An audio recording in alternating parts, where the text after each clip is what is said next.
أنا لهذا وما كنا لنهتدي لولا أن هدانا الله ربي اشرح لي صدري ويسر لي أمري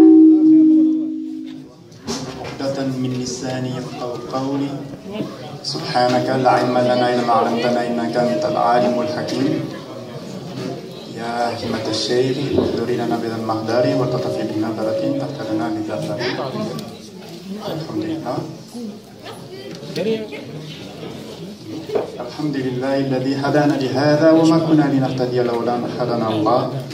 Louange à Allah, alhamdulillah, louange à Allah, hadana li hada, qui nous a mené à ceci, qui nous a mené à ceci et à ici, même si c'est Brest.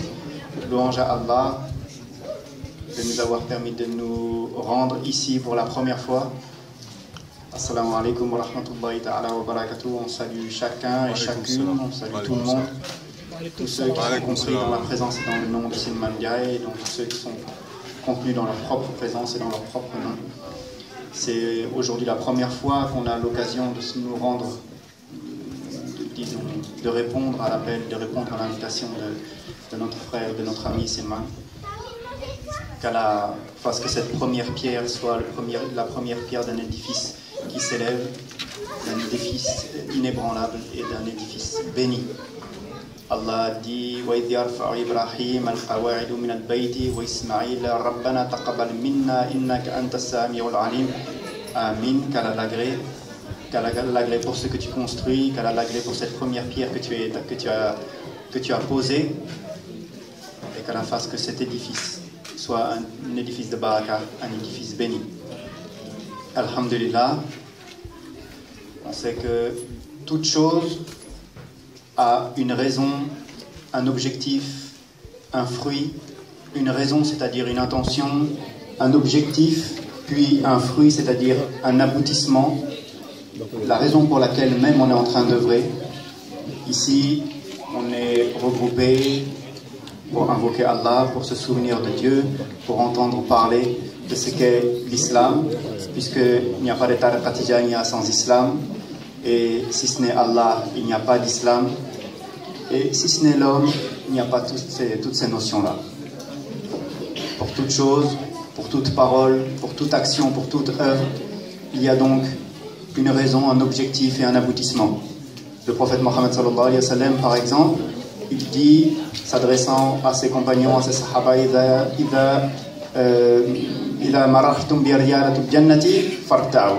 si vous croisez les jardins du paradis, alors arrêtez-vous à ces jardins.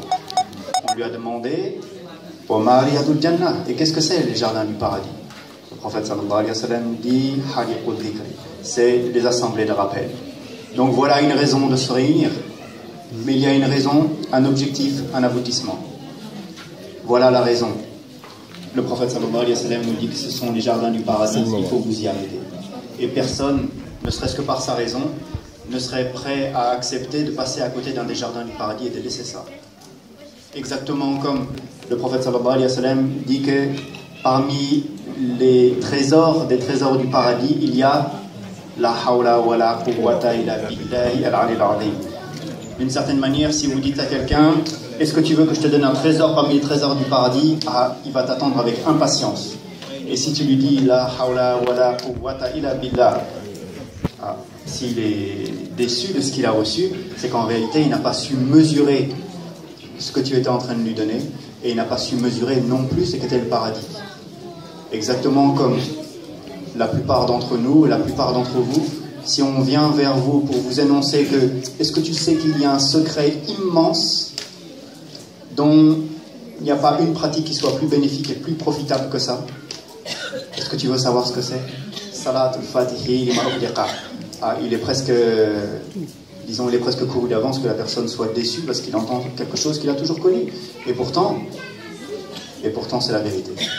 Le prophète sallallahu alayhi wa sallam donc dit si vous croisez les jardins, si vous passez devant les jardins du paradis, mais arrêtez-vous-y. Et qu'est-ce que c'est les jardins du paradis? C'est les assemblées de rappel. Voilà une raison donc de s'assembler avec un objectif. Le prophète sallallahu alayhi wa sallam a dit majlis salih yukaffiru anil mu'mini alfin majlisin min majlisi su'i. Le prophète sallallahu alayhi wa sallam dit majlisu salih, une assemblée où on s'assoit ensemble dans la vertu, dans quelque chose de pur, dans quelque chose de bon, de beau, de vertueux. Yukaffiru anil mu'minin, cette présence dans ce cercle efface pour le croyant, efface pour celui qui a la foi, alfa alfin majlisin min majlis as-su'i, des milliers de présences dans une assemblée qui ne serait pas une assemblée de pureté. Sa seule présence dans une assemblée de droiture, dans une assemblée divine, dans une assemblée bénie, efface des milliers et des alfa alfin majlisin min majlis as-su'i, des milliers de présences dans une assemblée qui ne l'est pas.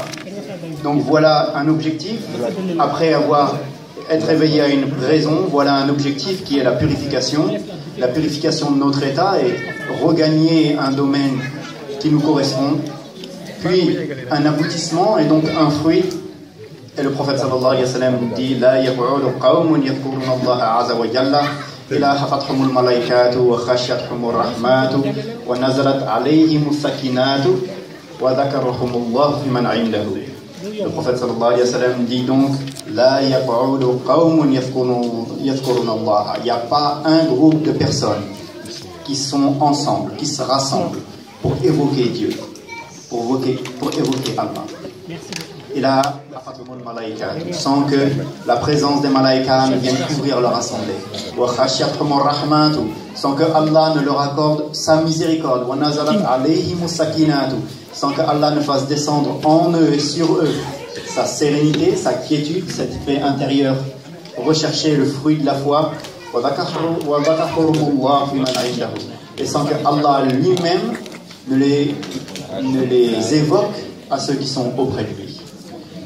Tout cela, cette raison, cet objectif et cet aboutissement, ce fruit de cette œuvre-là, en réalité, ce n'est rien d'autre que la réponse à un appel primordial, à un appel préexistant. Ainsi, Allah dit dans le hadith al-Qudsi haqqat mahabbati lil mutahabbina fiha wa lil mutadhakkirina fiha wa lil mutajalisina fiha, que mon amour à moi, Allah, il est acquis de droit à tous ceux qui s'aiment en moi, à tous ceux qui se font la ziyara en moi, à tous ceux qui s'entraident en moi, à tous ceux qui se font des dons en moi, et tous ceux qui s'asseyent ensemble en moi. Donc en réalité, c'est cet absolu et l'énoncé de cet absolu qui a nécessité, qui a éveillé une raison, puis une raison de se regrouper, c'est-à-dire une intention, puis un objectif au travers de cette intention-là, puis goûter et accéder à un fruit, et accéder, obtenir l'aboutissement de notre œuvre. Cela, ce qu'on vient d'énoncer là, voilà l'islam, en réalité. Voilà l'islam dans sa globalité, puisque la raison de l'islam, c'est la raison même de l'existence, c'est la raison même de l'existence de l'homme. On commence par l'islam, puisqu'il n'y a pas de tariqa Tijaniya, donc le bienfait de tariqa Tijaniya sans islam. Donc voilà ce qu'on vient d'énoncer. La raison même, l'islam dans sa globalité, c'est la raison même de l'existence et a fortiori de l'existence de l'homme. Allah dit je n'ai créé les djinns et les hommes que pour qu'ils m'adorent. Voilà la raison. Avec un objectif qui est le retour à Allah. Que Allah nous dit que votre retour se fera tous vers Allah. Et un aboutissement, un fruit qui n'est en réalité rien d'autre que l'accession à Dieu, à la connaissance de Dieu et l'obtention de l'amour de Dieu, exactement comme Allah lui-même nous l'énonce. Que cet être-là qui fait ce cheminement, son aboutissement, ce sera l'obtention pour lui de mon amour Allah, à moi Allah. Et quand je l'aime, je le deviens. كنت سمعه الذي يسمع به وبصره الذي يبصر به ويده التي يمشي بها ورجله التي يمشي بها ولئن سألني أعطيانه. Alors je deviens le devenant, je deviens l'oreille par laquelle il entend, l'œil par lequel il voit, la main par laquelle il saisit, le pied par lequel il marche. Et voilà Allah. Voilà Allah dans sa présence. Lorsque, fruit de son intention, l'être accédé à la raison même de sa présence, c'est-à-dire l'accession à Dieu, l'accession à la connaissance de Dieu, l'accession et l'obtention de l'amour d'Allah. Et voilà l'immense bienfait de l'islam. parce que voilà l'immense bienfait de l'existence. Le bienfait de l'existence, cette réalisation, se trouve dans l'accession en Dieu. Et voilà le but, voilà donc la raison, voilà l'objectif, et voilà le fruit même de la tariqa tijaniyya. Donc, avant même d'avoir commencé le sujet, voilà que déjà on a terminé, parce que voilà les bienfaits de la tariqa. Wassalamu alaikum. Mais quand même, ce serait un peu facile. Maulana Cheikh al-Islam al-Hajj Ibrahim Niasse, radiyallahu anhu, nous dit que Fatihatul Kitab, qui est pour ainsi dire le principe même de la pratique, puisqu'on sait qu'une religion est constituée par les rites qui composent cette religion. La base, l'élément fondamental du rite fondamental de l'islam, c'est-à-dire la prière, cet élément fondamental, cette pierre angulaire, c'est Fatihatul Kitab. C'est la première sourate du Coran. Une sourate qui contient 7 versets et qui, pour ainsi dire, englobe déjà l'intégralité du Coran comme synthèse déjà de l'ensemble des livres révélés. Cheikh Ibrahim Niasse dit que ces 7 versets contiennent 9 branches, comme un arbre qui contient 9 branches de connaissances, 9 branches différentes. La basmala, Bismillahirrahmanirrahim, évidemment, c'est le principe même de la révélation. Alhamdulillah, Fatiha, Bismillahirrahmanirrahim, Alhamdulillahi Rabbil Alamin, Ar-Rahmanirrahim, Maliki Yawmiddin, Iyaka na'budu wa iyaka nasta'in, Ihdina siratal mustaqim, siratal ladhina an'amta alayhim, ghayril maghdubi alayhim waladdallin. Amin. Comme ça, je regarde un peu. Bismillah, basmala, c'est le principe même de la révélation. Alhamdulillah, Cheikh Ibrahim Niasse dit, Tanna'u ala Allah, Rabbil Alamin, Tawhidu, Ar-Rahman Ar-Rahim, wa'alu bi rahmati, Maliki Yawmiddin, wa'ailu, Iyaka na'budu shari'a, wa iyaka nasta'in haqiqatu, Ihdina siratal mustaqim, du'a'u, siratal ladhina an'amta alayhim, qissatu, ghayril maghdubi alayhim waladdallin. Amin. Tafkira. C'est-à-dire, Alhamdulillah, Tannahu ala Allah. Cheikh Ibrahim Niasse dit que cette expression Alhamdulillah, qui signifie louange à Allah, c'est une louange et des éloges adressés à Allah. Rabbil Alamin, le Seigneur des mondes, c'est l'énoncé de son unicité. Tawhidu. Ar-Rahman Ar-Rahim, wa'alu bi rahmati. C'est une promesse de miséricorde. Le fait qu'Allah soit miséricordieux par essence, Ar-Rahman, une miséricorde qui englobe toutes choses en ce monde, sans aucune différenciation. Ar-Rahim, et le fait qu'il soit miséricordieux par excellence, c'est-à-dire qu'il accorde ensuite cette miséricorde comme un don, comme une grâce à qui il veut, comme une faveur pure. Maliki Yawmiddin, il est le souverain du jour du jugement, c'est donc déjà un avertissement. Iyaka na'budu, c'est shari'atu, c'est la loi. Wa iyaka nasta'in, c'est haqqatu, c'est la réalité. Là se trouve l'intermédiaire, dans Iyaka na'budu wa iyaka nasta'in, se trouve l'intermédiaire entre le waliyu, le arif, et entre, en réalité, tous les degrés de la progression et les degrés de la certitude. Depuis ilmul yaqin jusqu'à haqqul yaqin. Iyaka na'budu wa iyaka nasta'in. Iyaka na'budu shari'atu wa iyaka nasta'in haqqatu. Ihdina siratal mustaqim, du'a'u. C'est guide-nous dans le droit chemin, voilà une invocation. En Wolof, ils disent, je ne sais pas s'il y a des Wolof ici, il y a des Wolof, ils disent Nyan. C'est ça, du'a, invocation. Siratal ladhina an'amta alayhim, donc guide-nous dans le droit chemin, voilà l'invocation. Le chemin de ceux, Siratal ladhina an'amta alayhim, de ceux à qui tu as accordé, de ceux que tu as comblés de tes bienfaits, c'est qissatu. Il te raconte une histoire. C'est-à-dire ici, il te rappelle, il te raconte l'histoire de ceux qui t'ont précédé. Ceux qu'Allah a comblés de ses bienfaits. Et pas ceux qui ont encouru sa colère ni l'égarement. Ici, tafkir, c'est un rappel. Un rappel pour l'homme de faire ce qui est à son propre bénéfice, de faire ce qui le mènera à sa propre réalisation et pas autre chose. Pas autre chose. Même dès le début, quand on parle de Majlis Salih, littéralement, une assemblée vertueuse. Une assemblée vertueuse, c'est pour un croyant, c'est une assemblée où n'est mentionné que Dieu, c'est-à-dire l'absolu. Pour n'importe quelle autre personne, c'est au moins une assemblée avec laquelle il est foncièrement en accord. Au moins une assemblée avec laquelle, disons, qui ne vient pas contrarier sa nature, qui ne vient pas contrarier ce qu'il y a de meilleur en lui.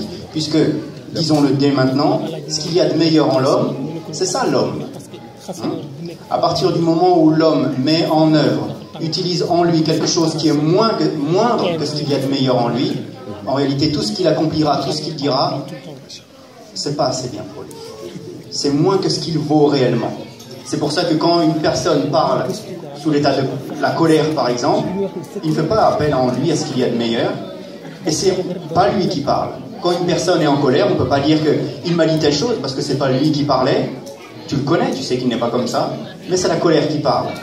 Donc, en réalité, c'est uniquement quand on fait appel en nous à ce qu'il y a de meilleur qu'on est réellement nous-mêmes et qu'on est pleinement nous-mêmes. Qu'Allah nous fasse réaliser cela d'une façon intérieure et dans un accomplissement parfait. Donc, ce qui appartient à l'homme dans l'étendue de cette Fatihatul Kitab, qui est le résumé de tout le Coran, pour ainsi dire, et donc de toute la révélation qui a été adressée au prophète Mohammed sallallahu alayhi wa sallam, ce qui appartient à l'homme dans ses louanges, dans cette unicité, dans cette promesse de miséricorde, dans cet avertissement, dans cette sharia, dans cette haqiqa, dans cette invocation, dans cette histoire relatée et dans ce rappel. En réalité, ce qui appartient à l'homme, c'est dua, c'est l'invocation. Cette invocation-là, où Allah nous fait prier, ihdina siratal mustaqim, guide-nous dans le droit chemin. Puisque l'islam, en réalité, contient immédiatement et naturellement et normalement en elle cette notion de droiture. Donc cette notion de voie, et sur cette voie, cette notion de progression dans l'acquisition de la foi et dans l'acquisition de la meilleure guidance. Interrogez Imam Malik ibn Anas radiyallahu anhu, interrogez sur ce qu'est la foi. Un jour quelqu'un est venu voir Imam Malik, lui dit, la foi, on dit qu'elle augmente et qu'elle baisse. Qu'est-ce qu'il en est réellement? Imam Malik dit que le fait que la foi augmente, ça tout le monde le sait parce qu'Allah en a parlé. Laisse le reste. C'est-à-dire ne considère que ce qui est relatif à l'augmentation de la foi. Ce qui concernerait éventuellement un rabaissement de la foi, Allah ne t'appelle pas à ça. Ce qu'il y a de meilleur en toi, ce n'est pas ça que sa recherche, donc laisse-le. Donc l'islam, c'est la recherche de la guidance, parce qu'une nécessité de progression. Cette progression-là, sur ce qui nous appartient dans la Fatiha, guide-nous dans le droit chemin, donc le fruit de cette guidance et cette progression, évidemment, elle doit être dirigée, non pas vers ce qui est éphémère, non pas vers ce qui est vanité, non pas vers ce qui est futilité, mais vers ce qui est absolu, et définitivement absolu. Cet absolu-là, quel que soit le degré de la personne, il arrivera, avec la foi, à pouvoir nommer cet absolu, et dire que cet absolu-là, c'est Dieu, c'est Allah. Alors, Allah nous dit, Fafirru ilallah, fuyez vers Allah. Cette fuite-là, c'est une fuite qui est en avant. Pas une fuite qui nous retient en arrière dans ce qui est moindre que ce que nous valons, mais qui nous dirige et qui nous laisse. Disons, quand on fuit quelque chose, ce qui est évident, quand on fuit quelque chose, c'est qu'on ne va pas s'embarrasser par des choses futiles. Demandez à n'importe quel, demandez à n'importe quel pompier, si votre maison brûle, il va vous dire, mais laissez votre sac à main, madame, laissez votre... comment ça s'appelle? Laissez le bouille. Il y a plus urgent que ça, madame. Il faut sortir. Et la personne va s'exécuter parce que ce qu'elle recherche, c'est tout à coup quelque chose de meilleur que ce qu'elle laisse derrière elle. C'est-à-dire la vie elle-même. Allah nous dit, Fafirru ilallah, fuyez vers Allah. Cette fuite-là, qui est une fuite en avant, c'est une fuite dans la progression. Cette progression, c'est l'islam. Allah dit, s'adressant au prophète sallallahu alayhi wa sallam, et par là même s'adressant à nous, il lui dit, dis, Seigneur, augmente-moi en connaissance. Allah, dans le Coran, il nous relate que lorsqu'il a créé Adam, le père des hommes, il a créé toutes choses, puis de toutes choses, il a donné à Adam la connaissance des noms, de toutes ses existences et de toutes ces choses. Allah dit, il a apporté à Adam la connaissance de tous les noms, le nom de toutes les existences. Il a demandé à Adam d'informer de ces noms aux malaïkas, aux anges. Les anges qui étaient là avant Adam, c'est Allah qui a demandé à Adam de les informer de ces noms-là. Alors, Ya Adama anbihum asmaihim. Allah lui dit, oh Adam, informe-les de ses noms.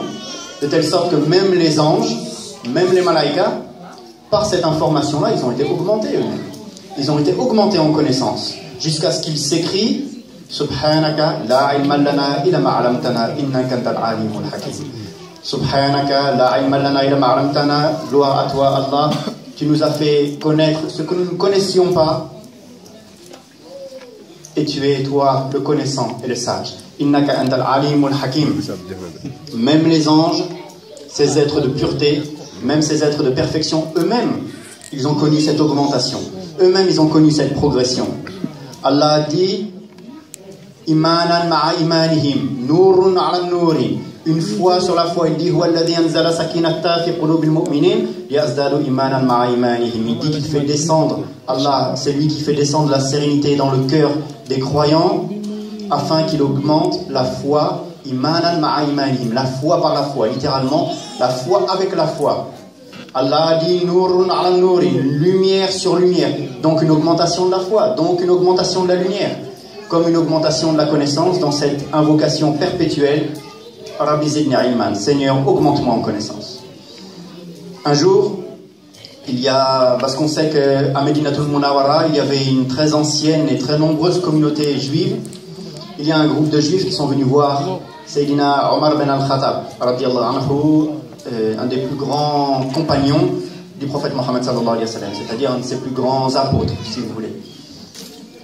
Ils ont dit que innakum taqara'una ayatan law nazalat fina latakhadnaha aidan, que vous avez eu quelque chose, si nous on avait eu ça, on n'aurait jamais manqué de considérer ce jour-là comme une fête.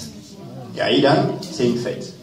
On vous a rapporté un verset. Votre prophète vous a transmis un verset. Si nous, parce que nous on continue toujours à attendre ce verset-là, nous on continue toujours à être comblés comme cela. Si nous on avait reçu ça, on n'aurait jamais manqué de considérer ce jour-là comme une fête. Il parlait évidemment du verset où Allah dit Al-Yawma akmaltu lakum dinakum. Aujourd'hui, s'adressant au prophète sallallahu alayhi wa sallam et à sa communauté, Allah a dit dans le Coran, aujourd'hui, akmaltu lakum dinakum, j'ai parachevé, akmaltu littéralement, j'ai rendu parfaite pour vous la religion. Parce que la religion, c'est pour vous, c'est-à-dire pour nous. Akmaltu lakum dinakum, donc moi, Allah, j'ai parachevé, j'ai parfait pour vous votre religion. Wa atmamtu alaykum ni'mati, et j'ai complété, j'ai rendu parfait pour vous et vers vous mes bienfaits. Wa raditu lakum al-islam ad-dinan, et j'ai agréé pour vous l'islam comme religion. L'islam pour religion, c'est-à-dire l'état de connaissance primordial, initial, naturel de l'homme, de la conscience de cet absolu, qu'est Dieu, qu'est Allah. C'est ça l'islam. L'islam, ça signifie la soumission à Dieu, mais disons que c'est la soumission à l'état naturel de l'existence, seulement. La distinction ensuite qu'il y aura entre un croyant et un mécréant, entre quelqu'un qui a la foi et quelqu'un qui n'a pas la foi, c'est que celui qui n'a pas la foi, il n'est pas moins soumis à l'ordre naturel de l'existence, mais pourtant lui, il nie cela. Exactement comme une personne qui se trouverait devant le tout, il peut l'appeler le néant ou il peut l'appeler l'absolu, mais en réalité c'est la même chose. C'est Allah, c'est-à-dire celui qui renferme en lui toutes les possibilités et toutes les capacités. La progression, l'augmentation, puisque c'est ce qui appartient à l'homme dès la Fatiha lorsque nous demandons Ihdina siratal mustaqim, guide-nous dans le droit chemin. La progression, l'augmentation, c'est le but même de l'islam. Toutes ces notions-là, tous ces termes-là, din, sirat, sabil, tariqa, tout ça, ça veut dire la même chose. Tout ça, ça appartient au champ lexical d'une voie, d'un chemin. Et donc, de la progression, parce qu'on n'emprunte pas un chemin. Nous, on vient de Nantes, on est venu jusqu'ici, et pour ainsi dire, on ne pouvait pas aller plus loin, autrement c'était la mer. Nous, on vient jusqu'ici et on a vu, on a expérimenté des fois un peu dans la douleur que on n'emprunte pas un chemin si ce n'est pour accéder quelque part. Donc toutes ces notions-là qui font la religion, qui font l'islam, tout ce qui fait les rites même de ce que nous pratiquons, c'est pour aboutir à quelque chose. C'est pour mener quelque part. Lorsque le prophète sallallahu alayhi wa sallam reçoit cette révélation, Al-Yawma akmaltu lakum